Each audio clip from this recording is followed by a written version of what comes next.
I grew up one of three blind siblings. We don't know where the blindness came from, but it got us all. And my parents adjusted to it little by little, but they did. And they expected us to do what they did when they grew up and what their siblings did as they grew up. So we started to public school, and that was not a good experience because I felt as though I couldn't do anything right in public school. So when I was in first grade, we transferred to the school for the blind. This was in Iowa, and it was 200 miles away from our home. So we didn't get home very often, but we did learn Braille and some other things. I can't say the academic standards were very high, but we did learn some basic things. When I graduated from high school, I attended a program in Des Moines that was an excellent program. And I learned then to use the white cane, and I got pretty good at it. And I began to gain confidence, which I definitely needed to gain confidence because I really never felt that I competed with sighted people at all.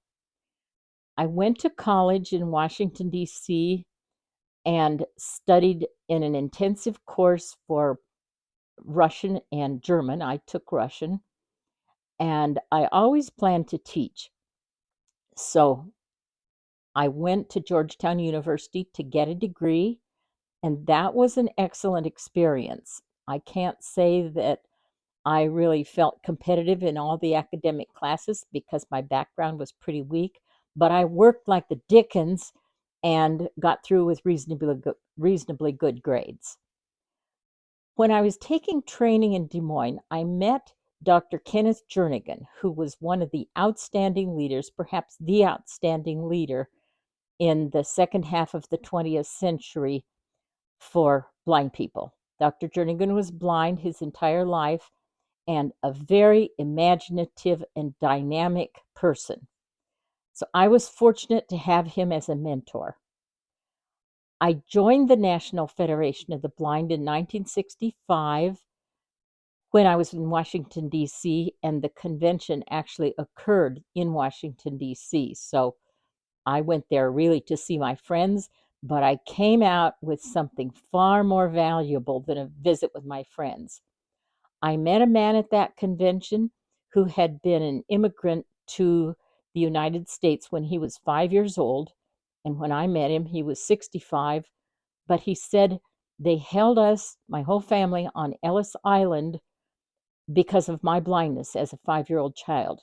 And I was shocked because I never dreamed that the United States could have done such a thing. Even though it had been 60 years ago, it was still shocking. During the roll call of states at the convention, a man from Indiana stood up and he said, in the Indiana legislature, we got 5 pieces of legislation passed in 1 year. It didn't matter to me what the legislation was. That was impressive. Any organization that could get 5 pieces passed in one season, that was impressive. There's no way around it. So I began to meet people that were doing exciting things that affected me, and I knew they affected me. And I began to think, I really ought to learn enough about this organization that maybe someday I can help. I can do something myself. So in 1967, this was a long time ago, but we organized a student division, a division of blind college students as a part of the National Federation of the Blind. And I was elected the first secretary. Now, my husband was elected the second vice president, so that's really where we got to know each other pretty well, was in the student division in those very early years. So, my husband and I were married a year later, and we had 2 kids. But my husband was diabetic, and this was before some of the treatments that are now available existed. So when his kidneys began to fail, there was really not a good treatment. Dialysis was just beginning and we couldn't afford it, and it wasn't covered by insurance. So we had two babies, but my husband died in 1972, and I was left to raise those kids as a single mom. And I was too determined to believe I couldn't do it. It wasn't going to be fun.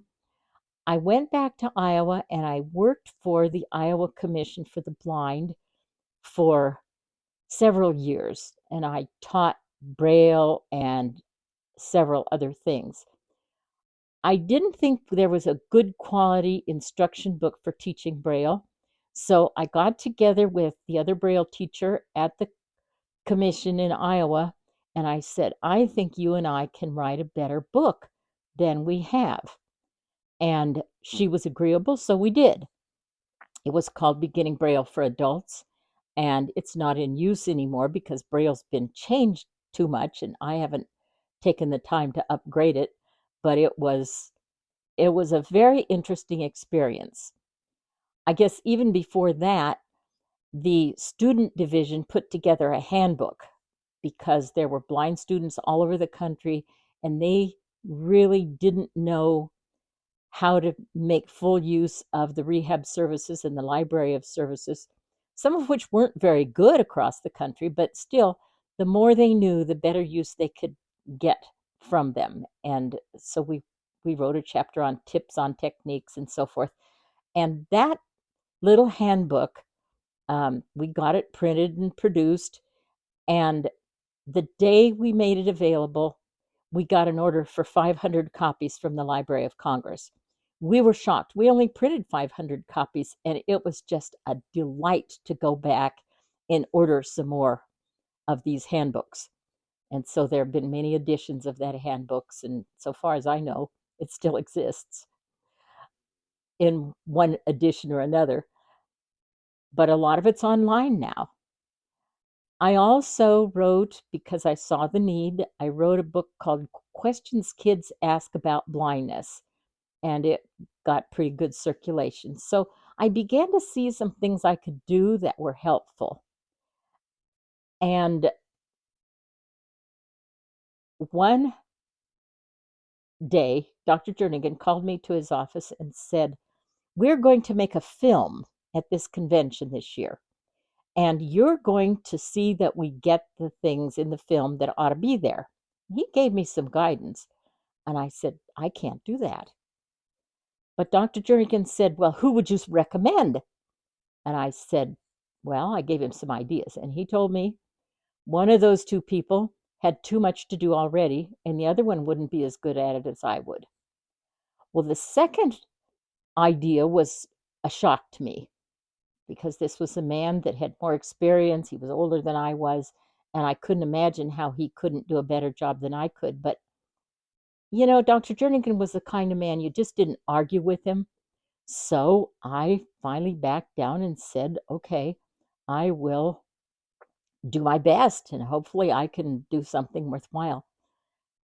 Well, I always wondered about that film. I wondered if it was any good, and people were complimentary about it. But in those days, there was quite a bit of disagreement in programs for the blind nationwide. And so some of the supervisors at the commission in Iowa went to Illinois for a meeting, and they came back, and one of them said to me, this was an interesting meeting because some of the leaders in rehab were complaining about our film. And I thought, oh no, here goes. And he said, the reason they were complaining is because they said it was very effective. And I thought, if your enemies are unhappy because you did a good job, there's no question about whether you really did a good job or not. So I was delighted and have been proud of that film ever since, even though it's totally out of date and we've done quite a few more things than that. So eventually, Dr. Jernigan left Iowa and I moved to the new Federation headquarters in Baltimore, and I worked there for a few years. And then I was asked to come back to Idaho because the Commission for the Blind in Idaho, the director had resigned and they were afraid of being reorganized out of existence. So I got into political trouble in Idaho and I held that position for a year and a half, but then I was fired, and it was definitely for political reasons. But that's no fun. My kids had mixed feelings about it. They were my kids and they were supportive, but they didn't like to go to school and say, "We saw your mom." They heard their friends saying, "We saw your mom on TV today," and they didn't necessarily like that.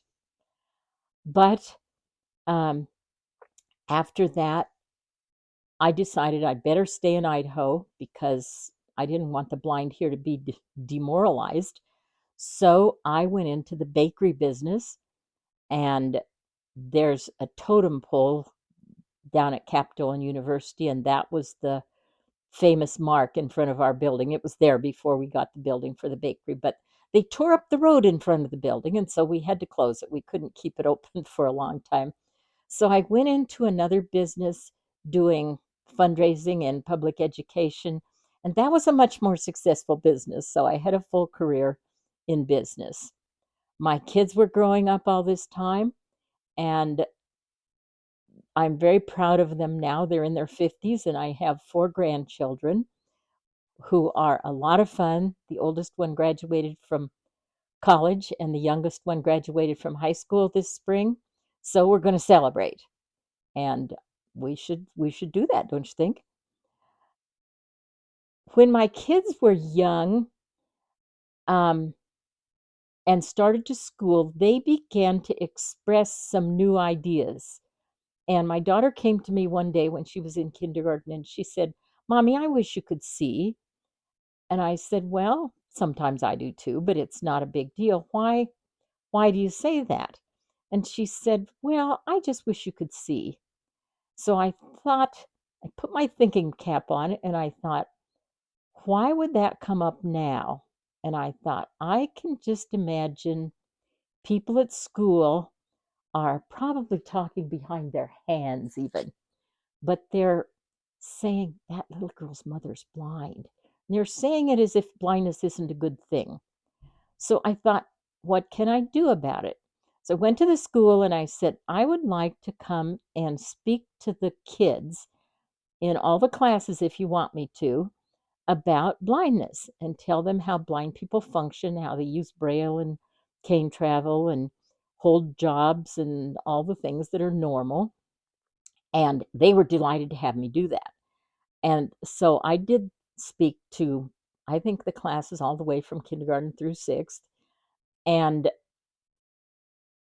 I put it at the level the kids could understand. I knew how to do that. I had kids of my own and I had taught Head Start before then. So at the end, the kids had some questions and they were kid questions just fine. But the teachers also had questions, and they were very revealing questions that showed that they really hadn't understood about blindness. And I think it did help my kids feel more comfortable. They didn't get as much of that tittering from adults about this this kid's mother's blind and things like that. And when my son went to kindergarten, he had the same teacher, and that teacher was very supportive and very comfortable, asked my son to bring a braille book in to show and so forth. So I learned that I have to look in front of what's happening with my kids and probably my grandkids too, although I didn't have as much to do with raising them. I just got to enjoy them. During the 1990s, I was president of the National Federation of the Blind of Idaho for 9 or 10 years, I think, and I also served on the national board of the federation. I worked hard on a lot of different legislation. We helped get some new positions funded, which is a hard thing at the School for the Blind, and we organized some new chapters, and I felt pretty good about the federation. I didn't want to do it forever. And so I did not run for president. I think it was 1999 when I didn't run for president. And we've had a variety of presidents since. But the state president in Idaho right now is a good one. Now, her name is Dana Ard. And I obviously could tell lots and lots of stories that I haven't tried to fit in here. One time, for instance, I was asked to testify in court. A gentleman who had 4 children and was divorced from his wife had that custody. They had um, joint custody or split custody, and the ex wife was contesting that. And she was doing it on the basis that he was blind and couldn't take good care of the kids. So I went to court to testify in his behalf, and there were 3 lawyers, one for the mom and one for the dad and one for the kids. And the kids' lawyer said to me, because I was supposed to be a quote expert on blindness, he said to me, okay, you're a blind parent, you've got kids. What are you going to do to keep your kids safe outside? And I thought, well, that was an odd question. But I answered it the best I could think of. I said, well, I'm going to do it the same way you do. You can't watch your kids every second that they're playing outside your house. You get to know your kids, you know what you can expect of them, and you lay down rules. And then you have ways of checking to make sure they're following the rules, but it's not watching them every minute visually. And I said, I'll give you an example. My daughter was in second grade at one point, and she wanted to ride her bike in the street. And I said, no, you're not allowed to ride your bike in the street. And she answered, well, why can Sarah was a good friend in the second grade too, why can Sarah ride her bike in the street and I can't ride mine in the street? And I said, because Sarah makes Sarah's rules and your mom makes, excuse me, Sarah's mom makes Sarah's rules and your mom makes your rules. And not all moms think everything exactly the same. So you just have to live in a world where not every child is expected to do the same thing in his or her home. And my daughter could live with that. Now, she could have defied me and done it anyway and guessed that I wouldn't have found out, but I probably would have. Number one, she wasn't very good at keeping secrets from me. Number two, she had a brother a year and a half younger who would have delighted in telling me if he thought about it. Number two, when her friends were around, they could have said something that revealed it. So I was pretty sure my daughter wasn't going to take the chance. Now, there are some kids that would have taken the chance just to dare me to try to find out, but that wasn't my daughter. So I said, you get to know your kids, you understand the circumstances, you evaluate the circumstances. The interesting thing about that was that lawyer didn't have any other questions, and neither did the other lawyers, and they didn't call any more witnesses. So I think they got the idea that taking care of kids is not visual primarily. I mean, there are things that help if you have a little bit of vision, like taking the kid's temperature or something.